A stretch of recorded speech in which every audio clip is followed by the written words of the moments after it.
안녕하세요, 닥터 코풀소입니다. 오늘은 평소 하는 얘기 말고 다른 이야기를 해보려 합니다. 왜 환자들은 통증을 잘하는 병원을 도대체 찾아다니느냐? 저 병원은 잘 낫는데 저 병원은 또 가보면 또 치료가 달라요.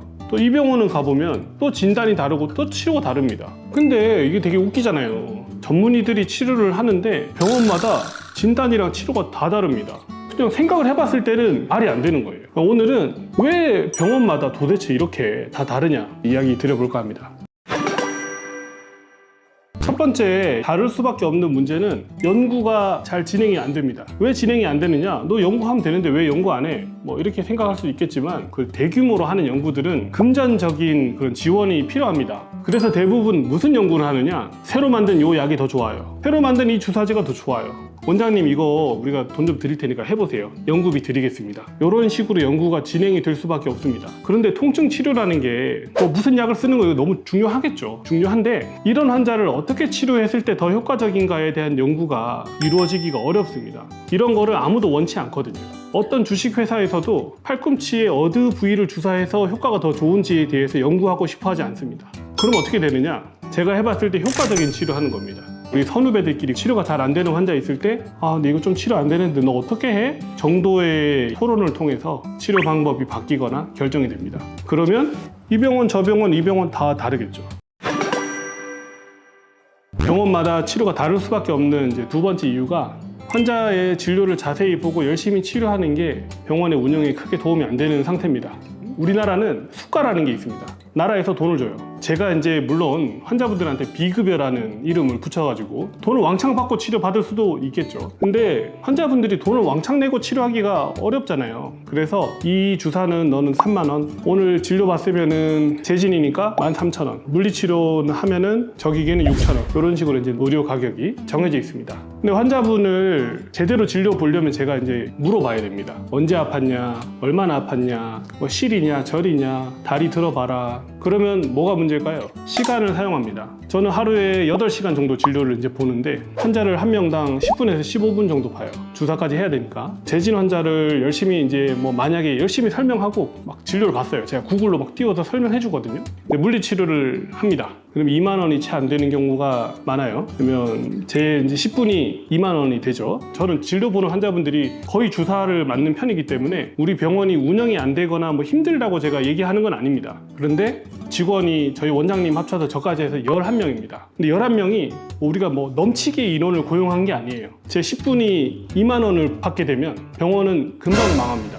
그래서 환자가 왔을 때 적정한 치료를 하기 어려운 환경이 분명히 있다. 어떤 원장님은 정말 진료를 오래 보고 관심이 있을 수도 있겠지만 짧게 보는 원장님을 뭐라고 하기에는 좀 어려운 현실이 있다. 우리가 학교를 다니면서 병을 배웁니다. 그리고 환자가 아픈 거를 배웁니다. 이걸 합쳐가지고 이제 우리는 환자를 보게 되겠죠. 근데 환자는 생리와 병리밖에 없는 게 아니에요. 멀쩡한데 아플 수도 있습니다. 그리고 환자가 무조건 질병이 한 가지일 수도 없어요. 두 가지, 세 가지 원인이 겹쳐 있을 수도 있습니다. 근데 이럴 때 우리가 배운 병리학은 아픈 거를 토대로 시작을 합니다. 병을 배우고 환자를 보게 돼요.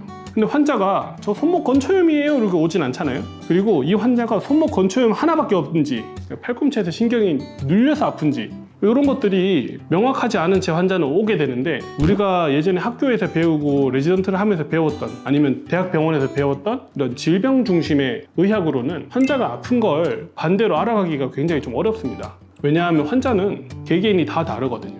전문의가 되고 졸업을 해서 나와서도 굉장히 좀 오랜 시간은 정확히 치료하기 어려운 환자분들이 분명히 꽤 있었어요. 다 질병이 다 다르고 진단명은 되게 비슷해 보이는데 치료가 효과가 없는 환자들이 막 생기고, 열심히 치료했는데 괜히 부작용이나 생기고, 환자는 낫지 않는다고 와서 저한테 화를 내고, 이런 과정들이 이제 분명히 생깁니다. 의사가 반대로 찾아 올라가야 돼요. 이 시간이 굉장히 또 오래 걸립니다. 내가 배운 건 아픈 걸 배우고 아플 때 어떻게 치료하는지를 배웠는데, 이 아픈 게 원인이 한 가지가 아니고 두 가지, 세 가지, 네 가지가 다 겹쳐 있을 수 있다는 것을 반대로 의사가 알아가야 됩니다. 어떤 병원을 가면 치료가 잘 된다고 합니다. 어떤 병원을 가면 치료가 안 된다고도 하겠죠. 그래서 환자들이 치료가 잘 안 됐을 때 이 병원 저 병원 뛰어다니게 되는 원인 중에 하나가 대학병원에서 아니면 대학교에서 배우는 걸로 환자를 치료하기에는 충분하지 않다. 저렴한 수가 때문에 환자분들이 굉장히 좋은 양질의 진료를 어느 정도 보고 있는 건 맞다. 하지만 이런 저렴한 수가들 때문에 분명히 운영이 안 되는 곳들이 지금 생기고 있는데, 더 문제는 필수 진료가 더더욱 이러합니다. 우리가 이런 식으로 진행이 되다가는 시스템적인 문제로 소아과, 우리 외과, 그리고 응급실, 그리고 중증 외상, 큰 교통사고를 당했을 때 우리는 치료를 못 받을 가능성이 점점 굉장히 높아지고 있습니다. 점점이 아니에요, 이제 벌써. 빨리빨리 진료를 보면서 높은 질을 얻기는 정말 어렵습니다. 정말 어려워요. 정말 대가라서 딱 보자마자 딱 걸어오는 거 보고 주사 탁 하고 한 방에 나오면 모르겠지만, 아무리 열심히 통증 공부를 한다고 해서 한눈에 보고 알 수는 없습니다. 오늘 꼭 얘기 드리고 싶었던 건, 병원마다 통증 치료가 다르고 왜 유명한 병원이 있고 왜 환자들은 이런 유명한 병원을 찾아다니는지, 이런 얘기를 하려고 했는데 사실 그럴 수밖에 없는 상황이 배경으로 있다. 그래서 열심히 치료하고 이것저것 고민이 되고, 금전적인 고민도 저도 수년간 해오면서 누구한테도 해보지 못했던 얘기를 한번 좀 자세히 해보고 싶었습니다. 저는 오늘도 그렇고 내일도 그렇고 또 열심히 환자를 진료보고 또 치료하고 제대로 고칠 수 있도록 노력하겠습니다.